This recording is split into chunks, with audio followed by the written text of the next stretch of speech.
हमारे चैनल पर आप सभी का हार्दिक स्वागत, वंदन, अभिनंदन है। आज मैं एक भोर पेश कर रही हूँ। आइए सुनते हैं कैसे। शादी विवाह जब होता है तो संध्या होता है, उसके बाद भोर में भोर जगाया जाता है। तो आइए सुनते हैं कैसे। आलई बसवा के बसहरिए बाबा, आलर बसवा के बसहरिए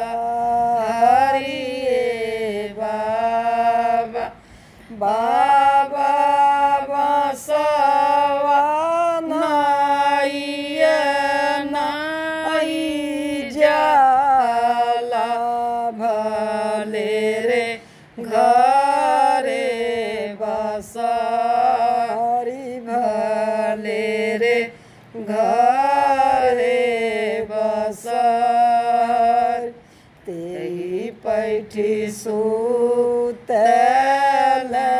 बेटी के पाबा, तेहि पैठी सुतल बेटी के पापा, आरे उठ पापा भैला दिनु सारा भले रे घरे बसहरि भले रे घरे बसहरि, बेटी कैसे कैसे जाने लुबियान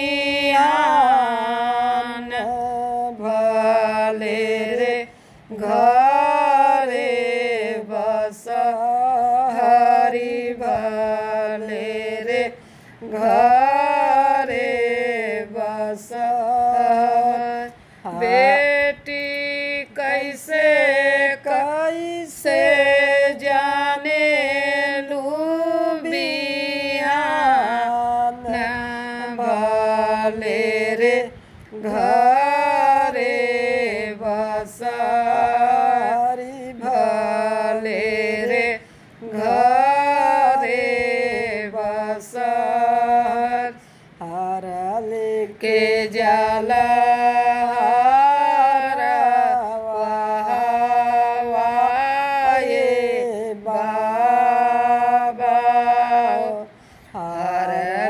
के जाला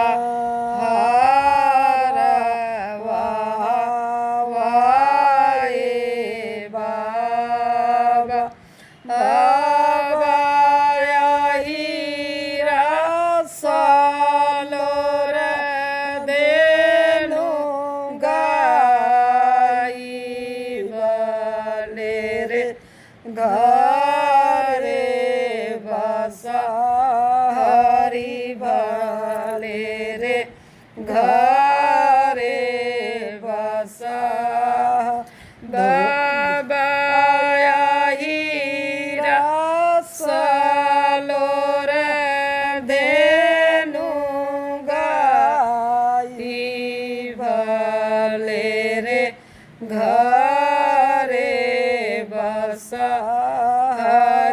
भले रे घरे बसहरि, धोबिया धोवेल झीन कापड़ बाबा, धोबिया धोवेल झीन कापड़ बाबा, बाबा सुगवा बोलेल सीताराम भले रे घरे बसहरि भले रे घरे बसहरि।